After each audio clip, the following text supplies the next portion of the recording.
다시 한번 인사드리겠습니다. 방금 소개받은 저는 서울 이화여자고등학교에서 영어 강의를 수업을 하고 있고 EBS에서 영어 강좌를 맡고 있는 윤현주입니다. 반갑습니다. 네.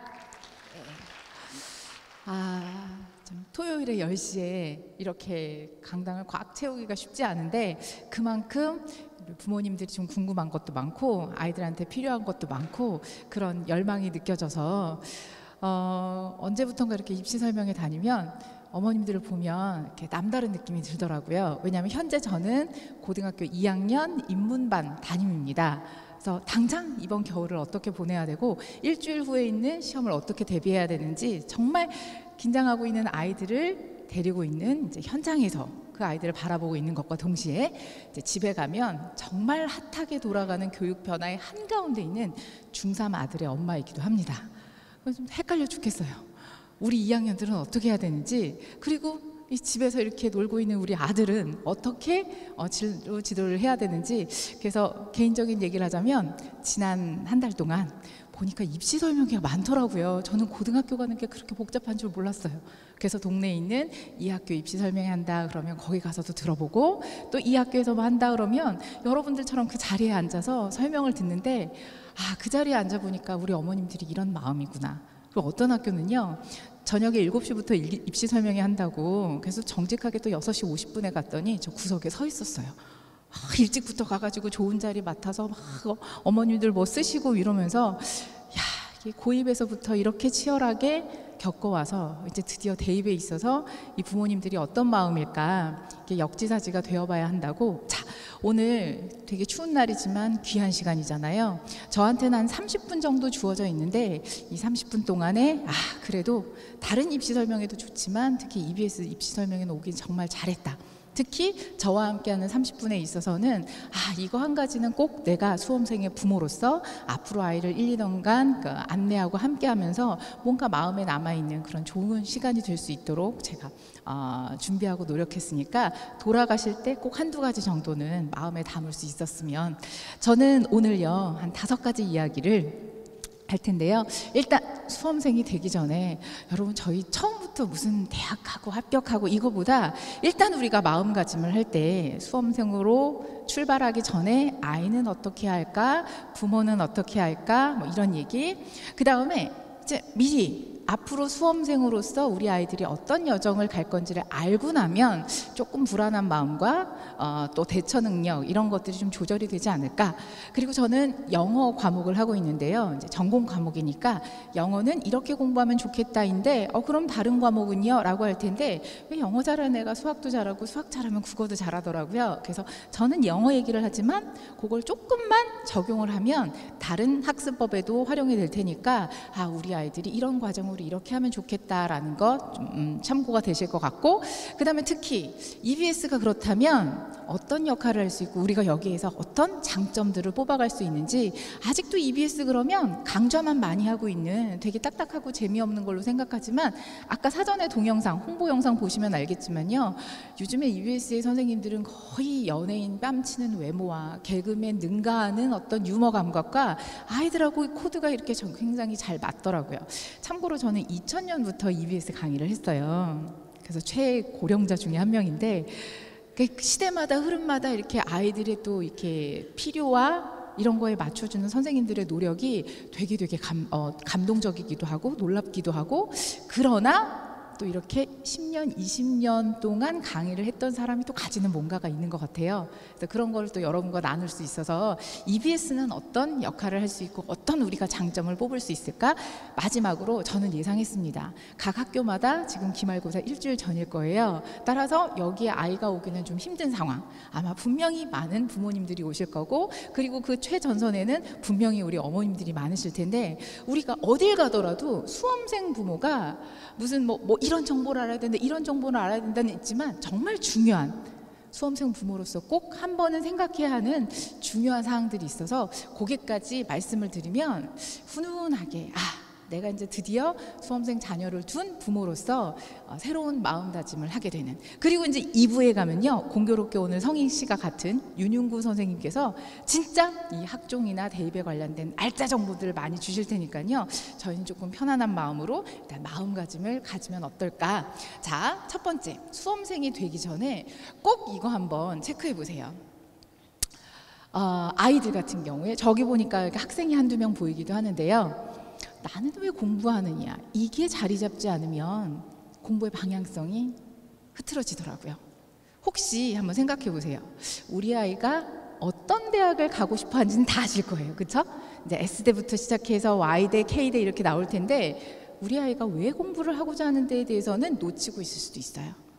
저는 적어도 함께하는 가족이고 부모라면 우리 아이는 왜 공부를 해야 하는 걸까? 왜 공부를 할까? 이에 있어서 한 번쯤의 소통은 있어야 할 것 같아요. 그래서 저도 중3 아이의 학부모로서 꾸준히 한번 물어봐요. 그랬더니 참 대단한 답들이 나오더라고요. 그래서 최근에는 왜 공부를 해? 돈을 많이 벌고 싶대요. 그래서 그것도 좋다. 그래서 돈 벌어서 뭐 할 건데? 건물주가 꿈이래요. 어디서 들은 건 있어가지고.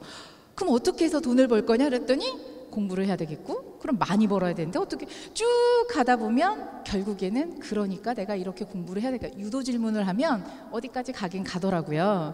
그렇지만 우리 아이처럼 아직 어려서 돈을 벌고 싶어요 라는 아이도 있지만요, 정말 학문하는 게 좋아서 과학에 푹 빠져서 뭔가 연구해보고 싶은 아이도 있고, 때로는 어떤 친구는요, 부모님한테 효도하고 싶어서 하는 친구도 있고요, 집안이 너무 가난하니까 선생님 저는 제 앞길은 제가 터득해서 나가야 되기 때문에 그러니까 공부가 제일 나은 것 같아요. 제 경우가 그랬어요. 그렇게 넉넉하지도 않고 또 집안 환경도 별로고, 가만 보니까 저는 백도 없고 아무것도 없는 거예요. 공부를 해서 좀이라도 유리한 조건을 만들면 좋은 직업을 가질 수 있을 것 같고, 그러면 내가 살아가는데 조금 수월하지 않을까. 저는 3학년 때 그게 큰 목표였었거든요. 어떤 거라도 좋으니까 아이들 마음속에 동력이 생기게 된다면, 그러면 우리가 한마디 잔소리하는 대신에 아이의 마음속에서 동력이 움직이지 않을까. 그래서 학생들이 있으면 이거 물어보면 아이들이 뜨아해요. 맞아, 내가 왜 공부를 하지? 서울대 좋다는데 내가 왜 간다는 걸까? 그 이유에 있어서는 생각하는 친구들이 많이 없어서 오늘은 집에 가서 식사를 같이 하거나 쉽게 얘기할 때 이렇게 좀 아이들의 마음을 움직일 수 있는, 어차피 공부는 해야 되고 좋은 성적을 받으면 좋은데 왜 해야 되는지에 대한 아이들의 마음을 움직일 수 있고 이해해 줄 수 있으면, 그러면 주어진 시간이 조금 수월하지 않을까. 두 번째는요, 그럼 아이들을 위해서 우리는 뭘 해줄 수 있을까요? 오늘 정보도 좋아요. 그런데 정보를 다 안다고 해서 아이들을 그쪽으로 몰고 가는, 글쎄요, 그거 말고 뭔가가 있을 것 같아요. 부모님들 뭘 해줄 수 있을 것 같아요? 저는 오늘의 강의 중에 포인트이기도 하지만요, 어느 대학에 가면 아니면 어떤 식의 입시 준비를 하면 좋더라라는 것도 기본적으로 좀 필요하지만요, 저는 고3 내내 어머님께 아버님께 드리는 미션이에요. 아이들의 마음을 건드리면 그 아이들은 받은 감동을 배로 나눠줄 수 있더라고요. 어떤 식으로든지. 우리 엄마 아빠가 진심으로 나를 위해서 노력하고 애쓰고 이렇게 대놓고 하는 게 아니라 그 감동을 어떻게 전달하느냐는 우리의 몫인 것 같은데, 창의적으로 우리 아이의 어떤 마음과 행동을 달라지게 할 수 있는 부모로서 많은 지적인 이런 것들 말고요, 내가 아이를 위해서 정서적인 면에서 뭘 해줄 수 있을까, 이거에 대한 이야기 준비가 되어 있어야 이 학교에는 이 전형이 유리하고 이 학교는 성적을 이만큼 받아야 하고 라는 실질적인 것들이 좀 도움이 되지 않을까. 그래서 부모님께는요, 아이들을 위해서 나는 뭘 해줄 수 있을까, 어떤 마음으로 우리 아들과 딸에게 감동을 전하면서 그 감동의 힘으로 아이들이 1, 2년을 버티게 해줄 수 있지 않을까, 이것도 한번 고민해 보셨으면 좋겠습니다. 자, 그리고 그 과정에서 학교도 있고 그 다음에 가정도 있는데 EBSI라는 또 어떤 역할을 할 수 있을까? 저는요, 수험 생활에 있어서 EBSI다 라고 하면 보물창고 같아요. 강의도 있고요, 그 다음에 상담 프로그램도 있고요, 그 다음에 어디에서도 볼 수 없는 다른 여러 가지 컨텐츠들이 있는데 그걸 아직 잘 모르시더라고요. 1학년용도 많고 2학년용도 많고. 그런데 우리는 급하다 싶으면 학교 선생님도 좀 이야기하기가 조금 부담스럽거나 또 시간이 잘 안 되거나 그러면 쪼로로 학원을 가거나 사교육에 가거나 또 거기에서 이렇게 정보를 받는 것이 과연 정답일까 잘 의문이 되어지는 그런 경우에 있어서 의외로 EBSI에 들어갔을 때는 정말 객관적이면서 EBSI의 대부분의 정보들은요 학교에서 근무하시는 선생님들을 토대로 해서 나오는 정보들이 되게 많기 때문에 의외로 우리가 활용할 수 있는 것들이 많은데 그렇지가 못하더라고요. 그래서 나는 왜 공부를 해야 되는가에 대한 자각을 얻은 아이와 그 자각을 얻어서 진짜 최선을 다해서 노력하려는 우리 아이들을 정말 마음으로 진심으로 힘쓰면서 뒤에서 서포트해주는 부모님들, 가족들과 함께 필요할 때 그때그때 활용할 수 있는 대량의 보물창고가 되는 EBSI를 좀 잘 활용을 한다면 선생님들이 끌어주시고 가족들이 뒤에서 밀어주시고 EBSI에서 조금 더 이렇게 보완을 해주는 그렇다면 이 3박자에 있어서 실제로 성공한 케이스들이 되게 많거든요. 그래서 그런 전체적인 생각을 가지고 수험생 부모로서 수험생으로서 생활을 시작할 수 있었으면 좋겠습니다. 저는요 수능에 조금 더 초점을 맞추어서 쟤는 저런 일정으로 저렇게 가니까 이렇게 준비를 하는구나 마인드를 가지시면 될 것 같아요. 일단 수험생의 일정을 먼저 한번 소개를 드리도록 할게요. 미리 보는 수험생활이다 라고 하면 제일 큰 목표가 11월에 가면 대수능이 되겠죠. 제가 알기로는 2020년에는 11월 19일로 예정이 되어 있다고 하던데 자 그때까지 있어서 이제 어떤 일정으로 가느냐 처음에 딱 한 번 수능을 보면 아이들 당황할 수 있으니까 미리 연습이 필요하겠죠. 그래서 9월에 가면 모의고사를 한번 봐서 미리 수능에 대한 점검 그 이전에 6월에 자 올해 수능은 이런 유형으로 이런 난이도로 낼 거야 라고 해서 6월에 큰 모의평가 한번 보고 뭐든지 한 번 가지고는 부족하니까 9월에 가서 한 번 더 모의평가를 보게 되는 그러면 3월에도 시험 보고 뭐 4월에도 시험 보고 되게 시험이 많던데 왜 하필 6월, 9월, 11월입니까? 바로 이 세 가지 시험이요 수능을 주관하는 한국교육과정평가원에서 출제를 하고 관리를 하는 그 시험이 되는 거예요. 나머지 3월, 4월 이런 거는 이제 각 교육청에서 주관하는 거라 그래서 수능에 대한 바로미터가 되는 것은 먼저 보는 6월에 있어서의 첫 번째 모의평가 9월에 있어서의 두 번째 모의평가 그리고 이 두 가지를 토대로 해서 여러 가지 문제 유형과 난이도 조절해서 딱 11월 수능이 나오는 거거든요. 그러면 지금 현재 2학년까지는 EBS 연계율이 70%예요. 그래서 6월 모의평가까지는 수능 특강 교재에 해당하는 내용들을 참고로 해서 70% 기초를 해서 출제를 하겠습니다 라고 해서 일종의 시험 범위 아닌 시험 범위 같은 자 그런 정리가 되는 거고요. 요거 끝나고 나면 수능 완성이라는 연계 교재가 나와서 그래서 수능 완성을 가지고 이제 요 시기에 있어서 너희들이 학습하고 개념 정리한 거 그것을 바탕으로 해서 이제 우리가 모의고사를 출제를 할 거다. 그리고 나서는 더 이상 연계 교재는 없어요. 그래서 지금 현 2학년은 EBS 연계가 70%가 계속 유지되고 있다고 하는데 연계 교재가 뭔데요? 크게 두 가지 시리즈, 수능 특강 시리즈, 수능 완성 시리즈. 그 이후에는요, 이제 이런 것들을 모두 총 복습하면서 최종 점검해서 수능에 이르기까지. 그럼 많은 친구들이요 6월에 모의평가를 딱 보면 내가 수능 등급은 어느 정도 되겠구나 라고 해서 이걸 기준으로 해서 이제 학종이라든가 정시라든가 최저라든가 있어서 결정을 하고 좀 정하는 데 있어서 큰 바로미터가 되더라고요.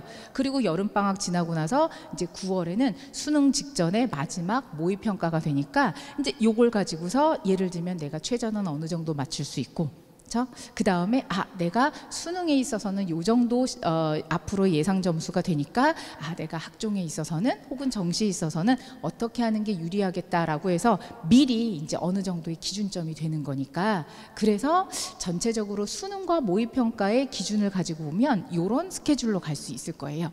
그렇다면 내신은 학교 선생님들의 특성에 따라서 주관식도 있고 객관식도 있고 하니까 근데 수능에 있어서는 그러면 어떤 식으로 학습하면 좋을까 영어에 있어서 말씀을 드릴게요. 왜냐하면 영어는요 특히 EBS 연계 70%에서 가장 핫한 그런 도움을 많이 받을 수 있는 영역이거든요. 2020 대수능을 한번 얼마 전이었으니까 한 보름 전쯤이었으니까 특징을 얘기해 보면요 EBS 교재에서 확실히 70%가 연계되어 있는 그리고 올해는요, 작년하고 거의 똑같은 신유형 없이 그냥 무난하게, 작년에는 영어 영역이 좀 어려워서 2등급까지 받더라도 인서울에서 충분히 지원해서 이제 합격할 수 있는, 근데 작년엔 좀 어려워서, 근데 올해 수능은요 무난했었어요. 그래서 올해 수능은 아이들한테 물어보면 뭐 수학이 나영에 있어서 조금 어려웠다이고 크게 어렵지 않은 좀 무난한 정도. 그러나 일부 몇몇 문항은 조금 어려워서 수험생들한테 물어봤어요. 선생님 90점 이상의 1등급은 받기는 어렵진 않았는데요, 95점을 넘어가기 조금 까다로운 한두 문제가 있었어요 라고 해서, 이게 절대평가라고 해서 그냥 무조건 쉬운 게 아니라 절대평가에 있어서도 완전 최상위를 가기에는 조금 변별력이 있는 어려운 문제들이 있지만, 또 어느 정도의 노력과 꾸준한 학습이 쌓이면 90점 초반대까지 가는 데 있어서는 큰 무리가 없는 시험이었구나라고 생각하면 되고요. 그리고 도대체 연계가 뭔데인데요. 자, 이게 1번부터 17번까지가 듣기평가거든요. 근데 1번부터 15번까지가 EBS, 아까 수능 특강, 수능 완성, 거기에 있는 내용들을 참고를 해서 듣기 문제를 냈더라고요. 그러면 17개 중에 15개까지 영어 우리 아이가 듣기를 못한다 이거면 연계 교재에 있는 듣기 그것만 꾸준히 공부를 하더라도 그 안에서 거의 문제가 다 되는구나 라고 해서, 문제가 다 나오니까 굳이 막 이것저것 벌려서 공부할 필요 없이 연계 교재에 있는 듣기를 꾸준히 한다면 듣기평가가 거의 34점 정도, 3분의 1 정도 이상을 차지하거든요. 그럼 그 부분에 있어서는 해결이 되는구나. 자, 그런데 듣기는 그래도 조금 그렇게 어렵진 않은데 독해로 한번 가볼게요. 여러분, 이게요, 영어가 45문항이거든요. 이게 전부 다 EBS 교재에 있는 지문을 참고를 한 거예요. 근데 여기서 밑에 보면 노란색 문제 있죠. 자, 노란색 문제는요, 그야말로 직접 연계. 위에 있는 하얀 가는 간접 연계. 간접 연계는 뭐냐면 EBS 교재에 있는 내용을 바탕으로 해서 비슷한 내용의 지문에 다른 지문을 갖고 오는 거라서 솔직히 똑같지는 않아요. 근데 연계 교재 수준을 공부한 친구들이면 비슷한 수준이니까 좀 대비할 수 있는데, 밑에 있는 요거 7개거든요. 연계 교재 지문이 똑같이 나오더라고요. 내신 시험처럼. 그러니까 영어 영역 같은 경우에는 지문이 똑같은 게 저렇게 7개나 나오니까 연계 교재에 얼마나 학습 효과가 높은지를 충분히 볼 수 있는, 특히 보시면요, 애들이 제일 어려워하는 시험이 문법 시험, 단어 시험, 그리고 빈칸 어렵다는 건 많이 들어보셨을 거예요. 그 어렵다는 유형들이 EBS 지문을 그대로 갖고 와서, 그래서 봤더니 자, 요렇게 나와요. 이게 이번 수능 문제예요. 어렵다는 빈칸이요. 보기에도 어려워 보이죠. 저런 거 풀고 있는 애들 보면 기특해 죽겠어요. 그래도 좀 열심히 하나 보다. 내용도 만만치는 않아요. 거기에다가 논리적으로 사고해서 빈칸을 채워야 되니까, 자, 우리는 영어를 손을 놓은 지 오래됐으니까 첫 단어 한번 볼게요. 딱 보니까 The Swiss까지 나왔어요. The Swiss Psychologist라고 하니까 스위스에 있는 뭐 심리학자가 뭐 이러고 나왔습니다. 그런데 이게 어디냐면 보세요. 스위스 심리학자 장 비아제까지 해서 똑같죠. 이게요, EBS 연계 교재에 있는 원래 지문이에요. 똑같아요. 처음부터 끝까지. 심지어는 저기 밑에 별표 있는 단어까지도 똑같이 주어졌어요. 그래서 아이들은 사전에 이거를 어법 문제를 풀었어요. 저 지문을 보면서 이런 거는 틀린 어법이니까 이렇구나. 근데 애들이 공부할 때 어법만 공부하겠어요? 기왕 읽었으니까 이건 주제가 뭐고 이래서 이 글을 썼구나라고 공부를 했겠죠. 근데 딱 수능에 갔더니 똑같은 지문에 단어도 한 개도 안 빠뜨리고 그러면서 빈칸을 딱 뚫어놨으니까 꼼꼼하게 공부하면서 반복 학습이 되면서 이런 지문에서 똘똘하게 정리한 친구들은 외우지는 않더라도 나 이거 전에 이 심리학자에 대해서 비슷하게 읽은 게 있는데 심리적으로 되게 편안하게, 그리고 어떤 친구들은 선생님 내용이 생생히 기억이 나기도 하고요. 그래서 추론해서 집어넣는데도 되게 편하더라고요. 자, 그럼 여쭤볼게요. 빈칸 한번 채워보세요. 여기 몇 번인가? 빈칸, 저기 트랙스 있고 여기서는 동글뱅이 2번 밑에 보니까, 자, 우리는 시력 검사하는 겁니다. 정답은 몇 번이죠? 몇 번? 아, 그것도 모르시면 안 되는데 1번이요. 1번 똑같은 거니까. 그래서 이런 효과가 남아 있으니까 그래서 연계 교재에 있어서 EBS 연계율이 굉장히 효과가 있구나. 특히 이번 2학년 때까지는 70%가 유지가 되고요. 지금 현 1학년 때부터는 그게 조금 변동이 될 거예요. 그래서 50%로 축소가 된다라고 해서 조금씩 알려주고 있긴 한데 뭐 정확히 그건 결정이 나야 할 거니까 1학년 때부터는 조금 달라져요. 그래서 1학년에 있어서는 살짝 달라지는 게 많은. 그런데 지금 고3들은요, 예비 고3들, 지금 현 2학년들은 지금 고3들하고 같은 맥락으로 입시가 진행이 되는구나라고 생각하면 큰 혼란이 없을 것 같아요. 그랬을 때, EBS 연계 교재에 있어서 되게 특징이 하나 있어요. 연계 교재 지문에 보면 저렇게 숫자가 4개가 나와요. 무슨 암호처럼. 숫자가 저게 뭘까요? 학생들한테 집에 가서 알려주세요. 숫자 4개, 8개 숫자를요, EBS 홈페이지에 딱 들어가서 저거 4개 숫자를 따따따따 쳐요. 그러면 이 지문을 설명하고 있는 선생님의 설명하는 그 강좌가 바로 떠요. 일일이 찾을 필요도 없어요.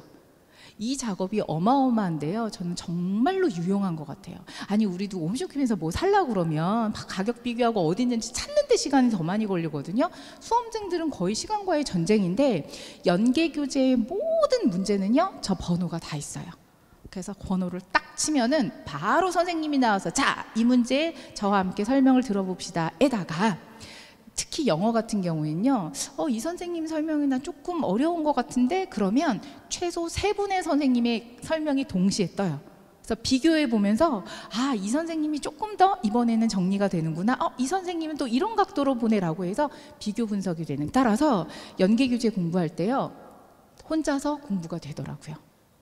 자, 그렇다면 이거는 영어가 아니에요. 수능에 있어서는 어떤 과정이 줄까? 제일 중요한 게 개념이에요. 국어조차도.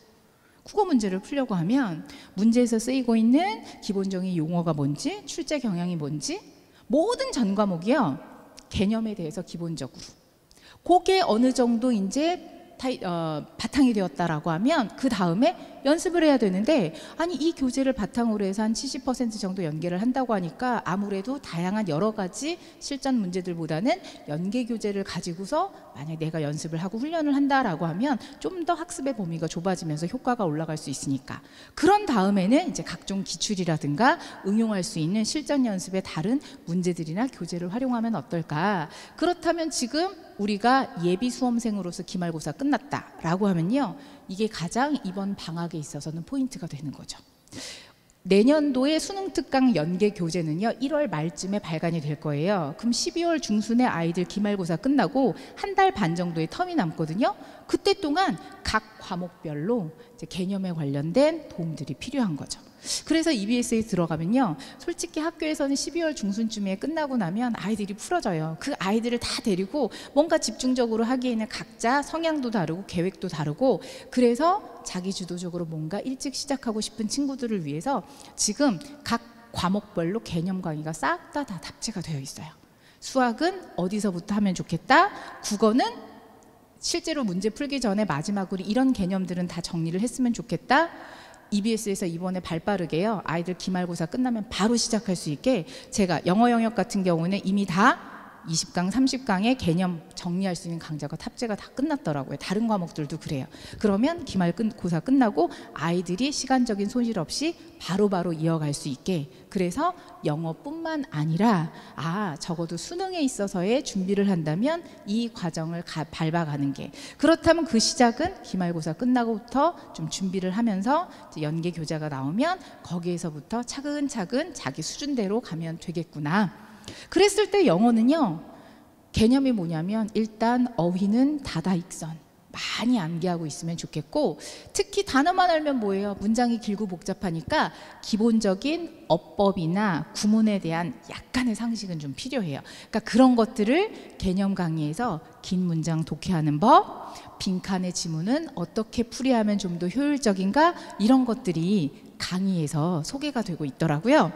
그리고 나서 이번 겨울에는 적어도 잘하던 못하던 이제 꾸준히 지문을 4-5개 이제 풀어가면서 실전적인 조금 연습을 하게 되는, 특히 이제 수능 특강 같은 연계 교재가 나온다라고 하면 그 지문이 나중에 그대로 활용도 될 수 있을 테니까 딱 딱 좋은 수준이에요. 자, 연계교재입니다라고 딱 도장이 찍힌 책은요, 한국교육과정평가원의 검수를 받습니다. 왜냐하면 그 책을 기본으로 해서 그 컨셉을 가지고 수능에 응용을 할 거기 때문에 책의 수준과 책의 내용들을 점검을 다 해요. 오케이, 이 정도 수준의 책이면 우리가 참고해서 할게 라고 해서 굉장히 양질의 지문들, 양질의 내용들, 고등학교 학생들이 꼭 알아야 하는 걸 다 담고 있다라는 오케이 사인이 나온 거라서 전적으로 여러 가지 책의 퀄리티에 있어서 충분히 믿고 따라갈 수 있는 검증이 된 거거든요. 그렇다면 당연히 이번 방학에 이제 연계 교재가 나온다라고 하면 그 기준에 맞추어서 준비를 하면 그게 바로 수능 수준하고 이어지는 거니까, 듣기 평가 혹시 우리 아이가 영어 듣기를 잘 못하더라, 딴 데 헤맬 필요 없어요. 연계 교재에 있는 그 대화를 바탕으로 해서 17개 문제 중에 15개가 그 대화를 그대로 활용해서 출제가 되고 있으니까 듣기 있어서는 그것만 훈련을 하면 되겠구나. 마지막으로 수능 특강, 수능 완성 시리즈. 근데요, 수능 특강이 책이 3권이에요. 어머님, 영어는요. 그래서 수능 특강 영어라는 책이 있고 영어 독해 연습이 있고요. 듣기 평가 연습. 그래서 시리즈는 2개지만 수능 특강은 책이 3개구나. 국어는 또 좀 달라요. 국어도 수능 특강에서 몇 가지가 또 있어서 수학도 그렇고요. 그래서 시리즈는 2가지지만 개수는 이렇게. 그래서 영어는 총 4권이에요. 4권에 있는 내용들을 바탕으로 되는 거구나. 그래서 적어도 공부를 한다라고 하면 이런 식에 있어서 과정을 통해서 수능을 함께 하는 거구나. 그랬을 때 아까 그 8개 번호라든가 EBS가 보물창고라고 했잖아요. 근데 그 외에도 함께 할 수 있는 게 되게 많아요.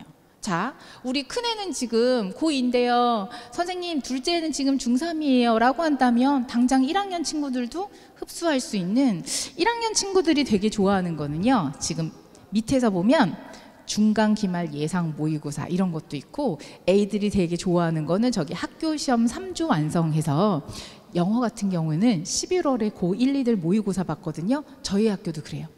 모의고사 봤으면 영어 모의고사가요, 기말고사 시험범위에 그대로 들어가요. 근데 진도가 안 맞으니까 학교에서 일일이 그거 풀이를 안 해주고, 야, 너희들이 이제 1년 동안 공부했으니까 모의고사 시험 본 거 그거 너희들이 좀 공부해가지고 시험 범위에 낼 거야, 들어갈 거야, 공부 좀 해. 불안하잖아요. 혼자 하기는 좀 그렇고. 그래서 특히 영어 같은 경우에는 모의고사가 기말고사에 들어가요 라는 학교가 되게 많아서요. 그래서 저희가 기말고사를 변형 문제 특강에서 내신용으로 다 올려놨어요. 근데 그 강의를 하는 사람이 저예요. 또 학교 선생님이에요.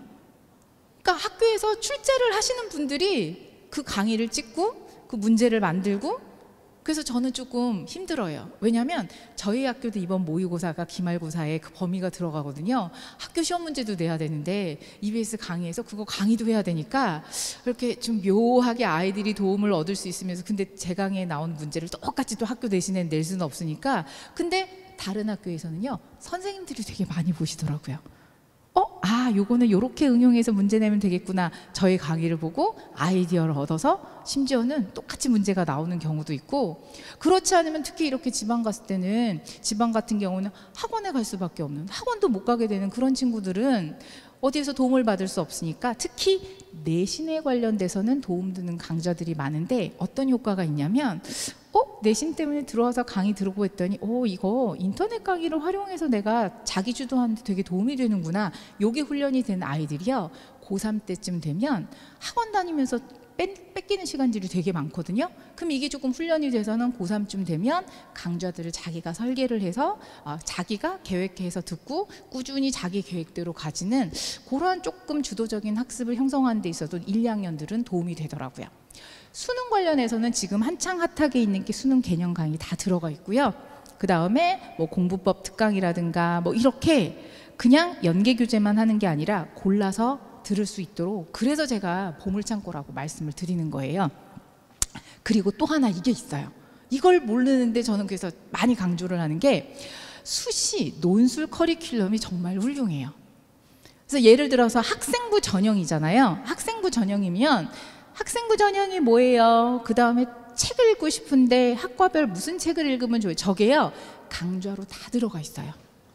그리고 저 강좌에서는 오늘 2부에서 강의하시는 윤윤구 선생님이 참여하셔서 진짜 알짜 정보를 아이들이 쉽고 어려서 고1, 2때부터 들을 수 있는, 그러니까 EBS는 문제풀이만 해. 아니라니까요. 심지어는요 면접에 관련돼서도 이런 거 그리고 적성고사, 경찰대나 사관학교, 지난 여름에 경찰대하고 사관학교 아이들이 시험을 미리 치렀는데요.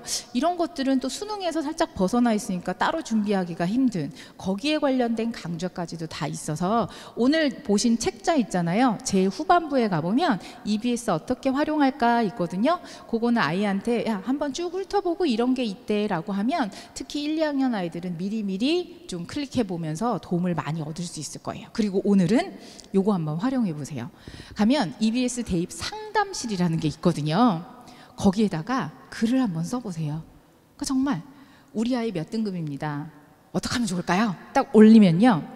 답변 선생님이 배정이 돼요. 제일 좋은 거는요. 18시간 이내에 답이 올라와야 돼요. 그게 룰이에요. 18시간 지나가면 안 되는. 그리고 이거에 있어서 답을 드리는 분들이 현직 교사분들이 대부분이셔서, 그러니까 실질적으로 아주 디테일하게는 좀 여러 번 상담을 할 수는 있겠지만 적어도 이런데 어떻게 할까요? 가이드를 주시면서 이제 방향을 잡는데 도움을 줄 수 있는. 그래서요, 요 사이트가요, 입시 설명회 한 번 하고 나면 질문이 우르르 올라온대요. 진짜 그럴까? 라고 해서 들어가서 상담을 하거나 또 도움을 청하거나 하는. 한번 해보세요. 전체 진짜 그렇게 18시간 만에 오는지. 그러면 다음엔 조금 디테일한 설명도 들어보고 좀 디테일한 질문도 한번 들어보고. 그래서 요거는 많은 선생님들의 인력풀을 가지고 있는 EBS에서 할 수 있는 그런 장점이 아닌가 싶은 생각이 들어서 한번 활용해 보시면 좋을 것 같습니다. 마지막으로는 그러면 수험생 부모로서는 우리가 어떤 마음이면 좋을까? 아까 제가 감동을 주어야 된다라고 말씀을 드렸잖아요. 자, 이런 설문조사를 한 게 있더라고요. 조금 1, 2년 되긴 했지만 수험생 부모로 살기라고 해서 신문에서 아이들한테 이제 설문조사를 한 건데, 이럴 때 우리 부모님 정말 싫어요. 한 번쯤 귀담아 볼 것 같아요. 그렇죠? 어떨 때가 싫을 것 같아요? 애들이? 내가 생각해도 이런 건 좀 싫을 것 같아 라고 했는데 그게 온도 차이가 있더라고요. 쭉 보시면 엄마가 수능 남은 날짜 카운트할 때 이런 거 하면 안 되겠구나. 두 번째는 밥 먹는데 대학 얘기하지 마세요. 그 다음에 TV 잠깐 보고 왔는데 공부 안 하냐고. 저 이건 생생하게 기억나요. 저 고3 때 4시간 공부하고 살짝 나와서 이렇게 TV 이렇게 쓱 보고 있는데 막 뒤통수에 엄마가 뭐라고 얘기하는 게 한 2, 30년이 지났는데도 지금 뇌리에 생생하게 남아있어요. 혹시 어머님도 어렸을 때 무동이네 집 이런 거 생각나세요? 아니면 한지붕 세가족 뭐 이런 거, 그게 일요일에 하는 드라마였는데 어떡하다 이렇게 보면 엄마가 막 뒤통수에 대고 너는 공부도 안 하고 뭐 이랬던 게 아직도 마음에 한이 남아 있어서 기왕이면 피하는 게 좋을 것 같아요. 내가 부탁한데 고3이라며 들어주지 않을 때, 맞아, 대학 가서 해? 1년만 참아, 뭐 이런 것들도 애들은 싫은가 봐요. 도시락 반찬도 있고 동생 더 이뻐하는 거, 요거 조심합시다. 꿈이 뭐냐고.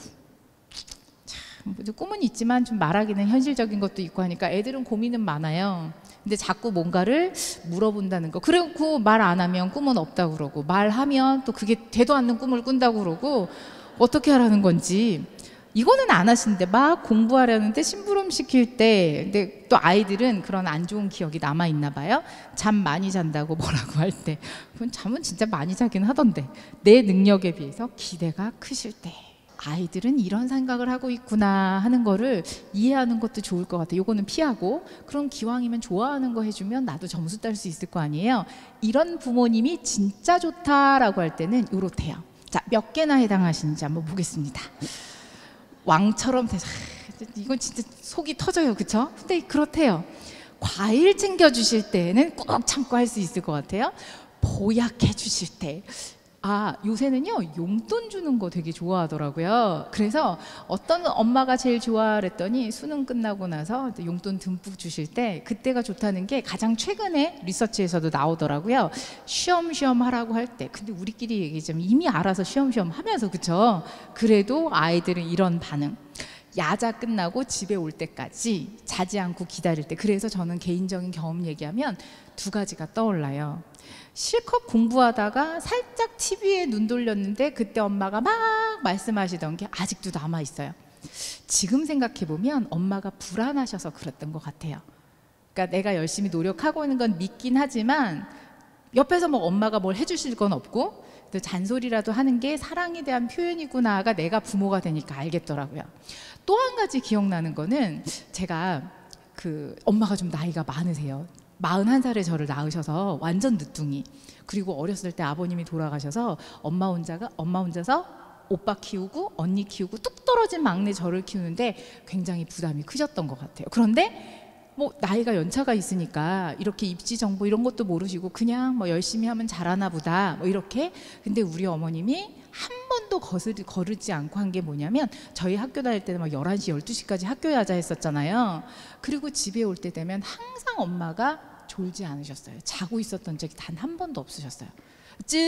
내가 올 때쯤 되면 그러니까 문 앞에 이렇게 서성서성하면서 그 엄마 보면 엄마 그러면 이거 오늘 왔구나 해서 단 한 번도 거르지 않으셨는데 딱 한 번 걸으신 적이 있어요. 한 보름 전인가 수능 전에 그때는 학력고사니까 깜빡 조신 거예요. 엄마도 체력이 끝에 다 다르신 거죠. 그래서 거의 동네 어귀까지 하는데 엄마가 안 계신 거예요. 그래서 엄마 오늘 웬일이지? 그러고 가는데 거의 현관문에 다 왔는데 갑자기 현관문이 우닥탁 열리면서 엄마가 깜빡 주무신 거예요. 근데 제가 12월에 시험 봤으니까 추운 날이었는데 대대 목도리 이런 것도 있고 옷도 제대로 못 챙겨주고 후닥닥닥 머리를 막 매문지면서 근데 나왔는데 제가 거의 집 앞에까지 온 거예요. 딱 저를 보시고 아우 미안해 내가 깜빡 잠이 들어서 아우 이렇게 이거 혼자 이제 왔구나라고 하는데 그 모습이 마치 사진처럼 딱 찍혀져 있어서 저는 몰랐는데 아 맞다 우리 엄마가 항상 나를 기다리고 계셨구나 하는 게 딱 각인이 되면서 그때 왠지 모르게 이렇게 뭉클하게 뭐가 싹 올라오는 그런 느낌이 들더라고요. 그래서 나머지 보름 동안 공부할 때 그 잔상이 꽤 많이 남았던 것 같아요. 그러면서 내가 혼자 달린 게 아니라 엄마가 늘 이렇게 함께 해주셨구나 하는 저는 그 감동이 지금까지도 남아서 입시 설명회 하면 이렇게 좋은 이야기거리가 되더라고요. 그 다음에 공부하고 있으면 집안일에서 빼주는 거 빼줍시다. 그 다음에 인간기기 사주는 거, 성적 부담 안 주시는 거, 내 이야기 들어주시는 거. 요거를 설문조사처럼 아이들에게 딱 시험을 보게 한 거예요. 그래서 가장 듣기 싫은 말로 옳은 것을 고르시오 했더니요. 듣기 싫은 말이요 이거래요. 공부 많이 했니? 하지 마셔야 돼요. 그 다음에 두 번째는 어디 지원할 거니? 그런 것도 싫어하고 제일 싫어하는 걔 수시 붙었대. 이거는 독약이에요. 아셨죠? 특히 그 사돈 팔촌 절대 언급하시면 안 돼요. 못 봐도 돼. 이거 되게 싫어하던데요. 올해 조사했더니요 애들이 수험생이 제일 듣기 싫은 말이 괜찮아 재수하면 되지 뭐. 그게 그렇게 상처인가 봐요. 우리는 딴에 응원해 준다고 했는데 이게 코드가 안 맞는 거예요. 그래서 제가 아까 수험생 부모로서 살기 이게 결과에 있어서 수치 이전에 아이와 우리가 이렇게 마음이 통해져 있어서 서로 조심할 건 조심하면서 원하는 말을 이야기를 해주면 그럼 그렇게 갈등 날 일이 없을 것 같은데 딴에는 위로한다는 괜찮아 재수해도 돼인데 아이들은 되게 싫어하는. 왜 싫어하나 그랬더니 왠지 버려진다는 그런 느낌도 든대요. 이번 판은 아니니 다음 판을 준비하자 뭐 이런. 그 다음에 못 봐도 돼. 하고 싶은 건 대학 가서 하면 돼. 이거 우리 뻥인 거 다 알죠? 대학 가서도 우리의 잔소리는 계속 이루어지니까 요것도 아이들은 싫어하는. 이거 절대 하시면 안 돼요. 이번 수능 아이들에게 물어봤을 때 수능 직전에 이제 아이가 수험장에 들어간다. 뭐라고 말씀하실래요? 애들 제일 싫어한대 이 말. 우리 딸, 우리 아들 잘할 거야. 믿어. 너무 싫대요. 나 믿지 말라고. 나 그냥 실력은 이만큼이니까 제발 믿지 말라고. 근데 우리는 그게 응원이고 사랑의 전달인데 싫대요. 그래서 요거는 조금 기억해 주시고 그러면 좋아하는 게 뭐냐라고 했더니 슬프지 않아요? 아이들이 가장 원하는 건 적당한 무관심. 아셔야 될 것 같아요. 그렇죠? 그래서 오늘 공부 많이 하시잖아요. 이제 2부에서 너무 티내지 마세요. 막 줄줄줄 알고 있는 부모님 아이들 되게 부담스러워 하더라고요. 왜냐하면 나를 너무 적나라하게 많이 알고 있으니까.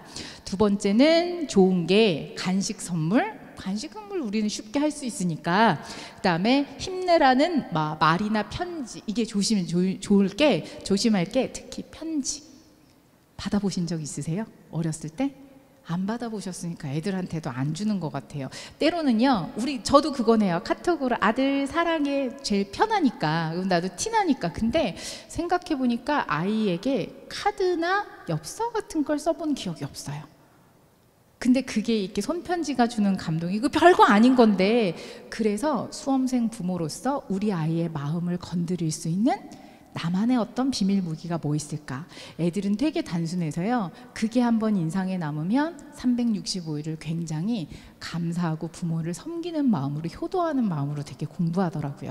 맛있는 식사 한 끼, 맛있는 거, 그 다음에 좋아하는 연예인의 영상이나 음악, 이런 것도 우리 엄마가 나를 위해서, 예를 들어서 모의고사 보고 왔는데 애가 힘들어할 때, 야, 너 좋아하는 누구누구가 신곡 냈더라? 여기서 주는 이 감동, 우리 엄마가 나와 코드를 맞추고 있구나.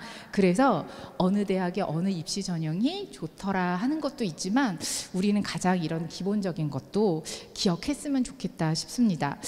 결국에는 이렇게 소통하는 거, 그쵸? 그거에서부터 가족이 하나가 될 수 있는 수험생활 생활이라면, 여러분 의외로요, 많은 집에서 수능 끝나고 나면 틀어지는 가정이 많아요. 네가 잘했네, 내가 잘했네, 엄마 머리 닮아서 아빠 머리 닮아서. 근데 어떤 집은 그 수능을 통해서 온 집안이 더 단단해지는 경우도 있는 것 같아요. 그래서 저는 이렇게 토요일 10시에 모인 열정이면 정말 우리 아이를 사랑하고 우리 아이의 미래를 걱정하는, 그러나 솔직히 얘기해서 누구나 다 서울대 갈 수 있는 입시 제도는 아니잖아요. 그러나 누구나 다 이 입시 과정을 거치면서 단단해지는 가정은 꾸릴 수 있을 것 같아요. 그런 마인드를 가지고 우리 진짜 본격적으로 입시 공부를 한다면, 그러면 어떤 결론이 오든지 누구나 다 행복할 수 있는 결실이 되지 않을까. 그래서 다시 한번요, 오늘부터 12월이 가기 전에 꼭 알아둡시다. 우리 아이는 왜 공부를 하는 걸까에 대해서 누구에게나 얘기할 수 있을 정도의 우리 아이를 좀 잘 알았으면 좋겠고, 그럼 그 아이를 위해서 손편지를 써줄까, 맛있는 걸 선물해 줄까, 아니면 너만 믿어, 이런 말 조심해야지 라고 하는, 나는 어떤 식으로 우리 아이에게 감동을 주면 좋을까. 제일 오랫동안 하고 싶으면요, 제가 말씀한 대로 늦게 올 때 항상 기다리면서 이렇게 뭔가 아이를 위해서 기다리고 준비해주고 하는, 그게 감동에 있어서는 제일 큰 것 같아요. 저는 자율형 사립고등학교에 있어서 등록금 3배 내는 학교예요. 아이들이 면담할 때, 3학년 담임할 때 보면 딱 제일 먼저, 돈도 많이 쓰셨는데 제가 공부를 못해서 부모님께 죄송하다는 얘기를 제일 먼저 해요.